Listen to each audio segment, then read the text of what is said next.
All right. We're reviewing a little chapter 4 here. Whew. Yes, ma'am. Can we go over the enzyme catalyzed reactions? Enzyme catalyzed reactions. Okay. So, on page 79, is that the right number? Yes. In your textbook? Good.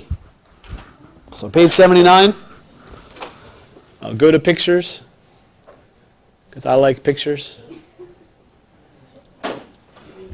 Talking about enzymes.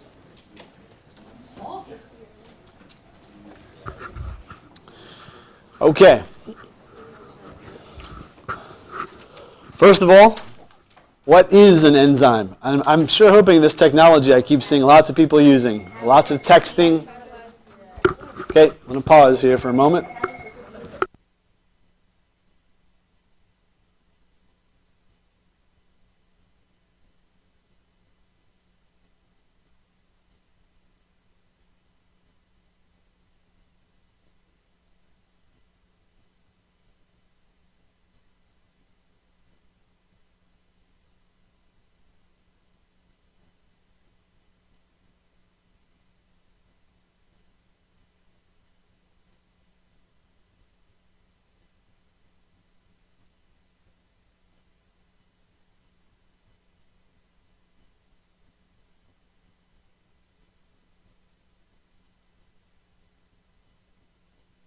All right, sorry friends, let's come back again.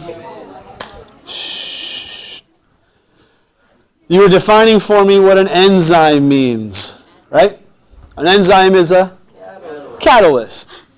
Catalyst means speeds up, and you can even give a better definition than speed up for what a catalyst does. Shh. Now remember, on the video, this is going to sound like accelerates, nah. Increases the rate. Okay. Are you comfortable it makes it easier for the reaction to happen? Yes. How does it do that? By speeding it up. Not by speeding it up. I mean, yes, it does that. Activation energy, right? It lowers it. Makes it easier for them, right? It's like... Wow, maybe that's not appropriate. Maybe I shouldn't say that. It's like the couple, right? Who decide they're going to watch a movie, right? Watching a movie with their parents sitting next to them. Very, very high activation energy, right? Not a whole lot of chance of stuff going on, right? Move it to the parents away, significantly lowers the activation energy. Let's decide we're going to watch a movie in our bedroom. Are you with me, friends? Good. Good. Shh. Come back to me. Enzymes are definitely proteins. Okay? Shh. So each enzyme has substrates, right? These are, and again, they can be anything. It's 1,000 different things in our bodies. But these are the things the enzyme is trying to make come together. In our boyfriend-girlfriend analogy, this is the boy and the girl. This is the couple, right? Shh. That then the enzyme is, shall we say, the couch that is allowing this activity to take place. Or maybe we should make it a little more kosher and call that the church. Here's the bride and the groom that are coming to the church. Is that better? We like this better? Good. Okay? Okay? This is the active site, right? This is where that substrates are actually interacting with the enzyme. Because enzymes only have certain substrates. It's like only this certain couple can get married in the Spencerville church. And only this certain couple can get married at the Beltsville church. You with me? It's very specific. The active site is specific to only certain substrates. Okay? Enzymes allows them to react. They form their happy union. They are now a new substance, right? Chemical reaction. It then breaks apart. New product. Here's our married couple. Adios, off to your honeymoon. But the church continues on, minting more couples. Okay? So that's basically an individual. You may also be mentioning this here. This is our enzyme-controlled pathway, or our metabolic pathway, where we said that this is one substrate reacting with an enzyme to produce a new product. Oops, stop. To produce a new product, right? And that product is reacting with a second enzyme to produce another product. And it continues on.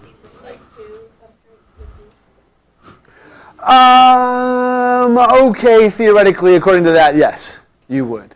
But it could be just taking the same kind of one something and changing it in different forms. But it's probably adding other things together as well. Okay, simplified version. Good question. The whole point, though, being I want this specific product at the end. It's that multi-step process, right? Yep. Yep. And what do we call this guy right here? This number one, oops, not substrate, sorry. Our number one enzyme. It's the rate limiting enzyme. The rate limiting enzyme. It is. It is. Yep. Because it controls. Oh yeah, you said that. Remember, it's like the assembly line here. Shh. If I'm making this car, if Allie's making the first piece, Mariah can't go on to the next step until Allie finishes her first one, right? It's like, come on, Allie, hurry it up, get it going, right? So she will be the one who's limiting how fast our actual product is produced. Okay? Did that answer your question? All right, good. Maybe way more than you were asking for. Okay? Other questions? I hate that I can't just clear this ink. Other questions?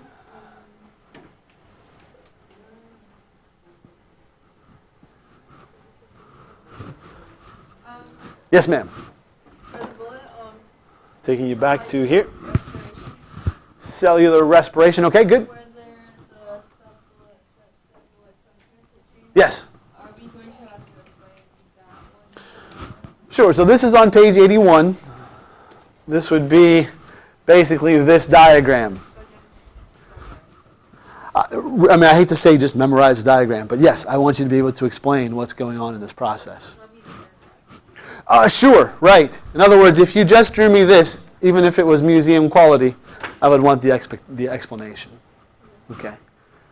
So let's talk about it. In a couple of sentences here. What's happening in glycolysis? Okay, give me a hand, because there's a number of things that are happening. Let's hear it all said. Give me one something, madam. It's breaking into what two pieces? Two pyruvic acids, right? Okay. What else is happening in glycolysis? Yes? And how many ATPs? Two. Okay. What else? High energy electrons. It's good. High energy. I should mute this so you can't see it. The people that are watching this on YouTube can see it still, but you can't. What's happening? Right? High energy electrons are released. Good. What else can you tell me about glycolysis? No oxygen. Anaerobic. What else? It is in the cytosol. And it's not in the mitochondria, right? It's in the cytoplasm. I don't know why they call cytosol, same thing. Cytoplasm. Outside of the mitochondria. Okay? Oh, are they really? Nice. Good. You're showing my ignorance. It's like the liquid. Okay, the liquid. Okay, that makes sense. Instead of the whole gel-like substance, that was another key term that everybody was using on their test. It's good. All right, so that's glycolysis, right? Okay, step 2 is then what's next? Krebs cycle. Citric acid. Citric acid cycle or the Krebs cycle. I would take either of those. Okay? This book likes citric acid for whatever reason. Our good friend Hank, he likes Krebs cycle. Okay? And again, that's what it's more known out there by. Okay? So what's happening? Let's walk ourselves through. What's the first step in this citric acid or this Krebs cycle? Pyruvic acid comes in, cuts it off right into the mitochondria. Good. Loses one carbon, which forms carbon dioxide, and it makes what? Acetyl-CoA and high energy electrons. Good. Good. Let's turn this back on here so you can see it. Shh, shh, shh, shh. Let's roll through, then I'll get your questions. The acetyl-CoA reacts with oxaloacetic acid. This is right here. And forms citric acid, right? So this was what kind of reaction, by the way, where we're adding things together. Synthesis is how we talk about chemistry. In this chapter, how they talk about it. To add things together. Anabolic, right? Good. Then I'm taking and I'm cutting off 2 of these carbons, which form my carbon dioxides. And that then makes oxaloacetic acid, right? That process does 2 things. Releases electrons and makes, it's actually 1 ATP per pyruvate. But then you put the other, then the next pyruvic acid comes in and you get the other ATP form.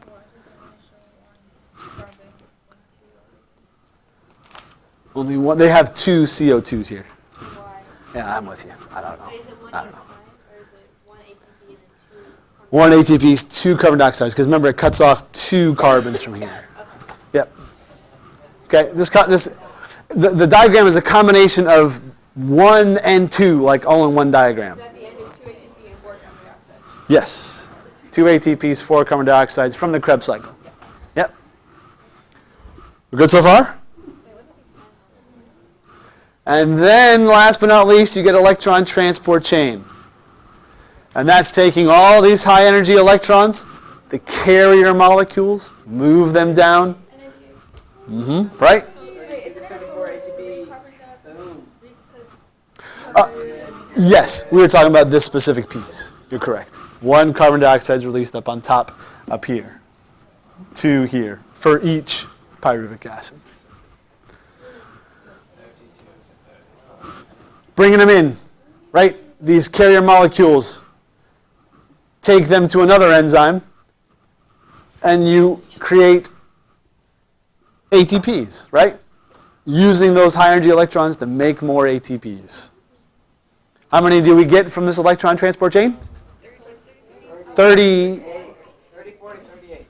From the electron transport chain, 32 to 34. 32 to 34. When we add the other 2 and the other 2, that's where you get 36 to 38. For electron transport chain, we just say special carrier molecule. I'm okay with that. Nope, just as it's written there. I'm okay with that. I'm okay with that. Yes, ma'am. And another bullet was aerobic and anaerobic respiration. Okay, let me pause 1 second. Any more questions here on this lovely cellular respiration here? Yes, ma'am. Are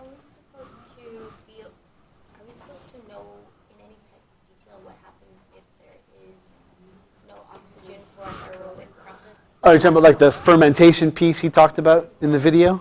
Yeah, and like how it gets lactic acid, or how we get sore. Because that was kind of in the book. I don't think so, no.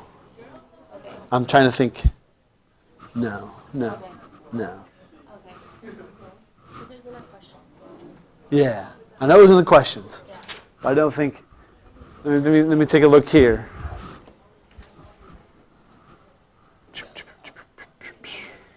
Aerobic and anaerobic respiration, to answer your question, Haley, which is the same as hers. A lot of conversations, friends. Thank you. What I'm speaking about here, is knowing where in that cellular respiration it's aerobic versus anaerobic. Okay, so no, that's really all I'm looking for. Yeah, I mean, your textbook talks a lot more about the other stuff like the fermentation, the lactic acid, and that kind of stuff. But I'm not necessarily going to ask you about that piece.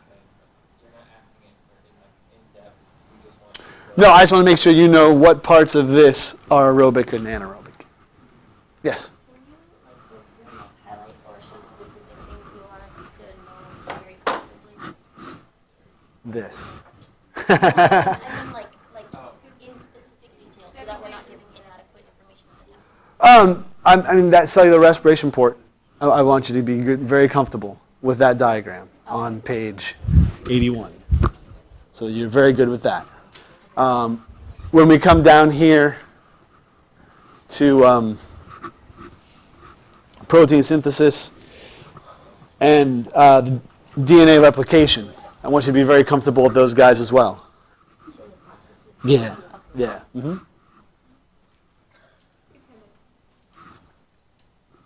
Thank you. Question? Please. Sure. Protein synthesis. Taking you back to the lovely diagrams here. Really, this one figure. Where is this at in your textbook, friends? 88? Good. On page 88, I mean, this is like that whole bullet point in one picture. You with me? Look at all the information here. The DNA gets split, right? So that we can access the recipe for this protein. The messenger RNA is built inside there, right? Matching up. Except there's a difference between the DNA and the RNA. The bases are different, right? Which one do we lose? Which one, sorry? Right. So it goes from AT to AU, right? The uracil. Once it has that recipe copied, it takes it out of the cell, out of the nucleus, to the ribosome. You cool?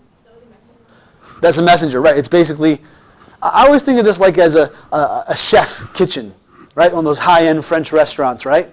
Here's the master recipe book in the nucleus, the DNA, right? It's got all the recipes for all the dishes that Nick loves to eat, right? And they want to take it out to the kitchen, right, to make this recipe. So they copy down, they can't take the whole cookbook out because lots of people want to use it, right? So they copy that one recipe out and take it out to the ribosome, the chef, the kitchen, right? And when it's there, then you've got these other sous chefs that are bringing all of the ingredients.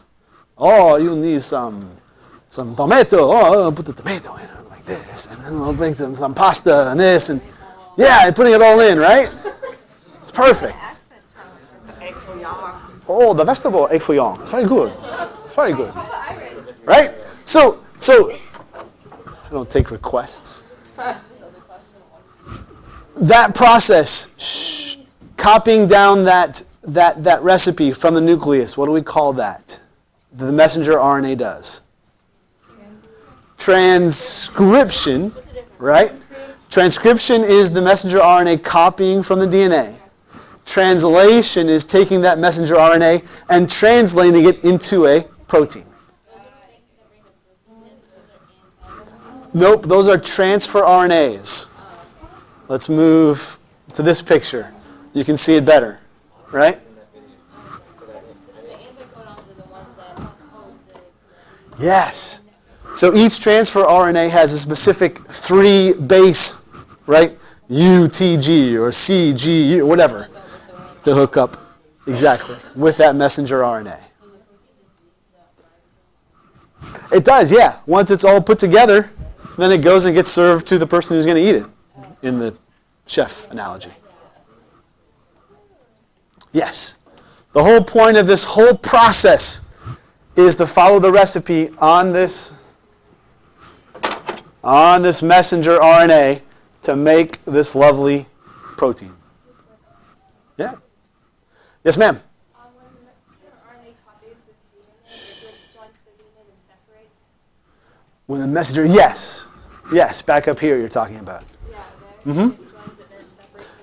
Exactly. Do the bases of the mRNA change at all? Do the bases change? Once it's put together, no. It's going to go outside the cell to the ribosome and basically carry that recipe out. From the DNA. Yep. Because again, you can't take the DNA out of the cell. It has to stay in there. And Dominic, that would definitely be one that I would want you to give me some good information on, like this lovely diagram here.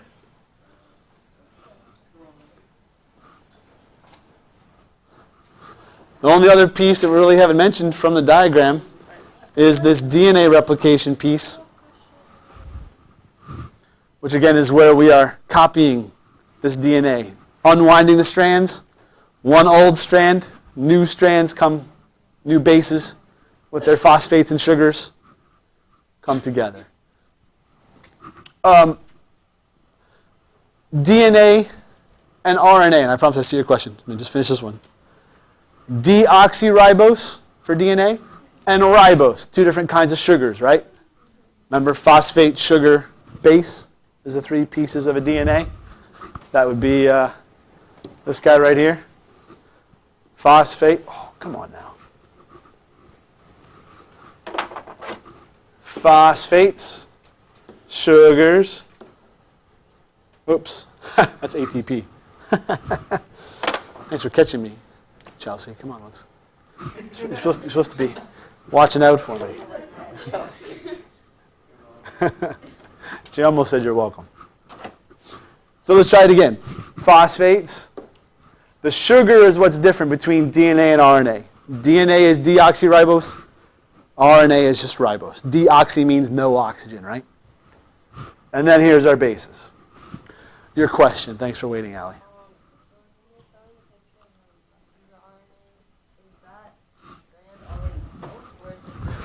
Nope, it is being built in the nucleus.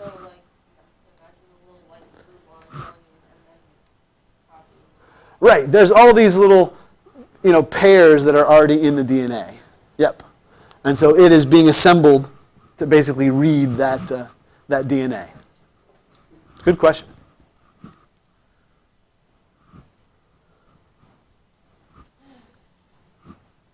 Solidly, I hope. Questions for tomorrow? Make sure you have those finitoed so I can give you some points for those. Okay, and again, hopefully those are helpful to you. They're not just an assignment that you're just trying to get done.